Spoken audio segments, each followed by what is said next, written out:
তুমি কি জানো একটা গরু থেকে ঠিক কত কেজি মাংস পাওয়া যায়? 200 কেজি? 300 কেজি? চল আজ মজার একটা হিসাব করি। ফট 1 লাইভ ওজন। ধরা যাক একটা গরুর ওজন 5 কেজি। এটাকে বলে লাইভ ওয়েট, মানে জীবিত অবস্থার ওজন। কিন্তু পুরোটাই তো আর মাংস না। ফট 2 ড্রেসিং পার্সেন্টেজ।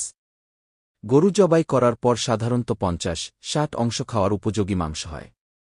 এটাকে বলে ড্রেসিং পার্সেন্টেজ গুই। ফট 3 হিসাব। তাহলে 50 কেজি গরু থেকে পাওয়া যেতে পারে প্রায় 275 কেজি মাংস। এর মধ্যে হাড় ছাড়া মাংস প্রায় 175 কেজির মতো। তাহলে এবার থেকে গরুর ওজন দেখলেই বুঝে যাবে কত কেজি মাংস পাওয়া যেতে পারে।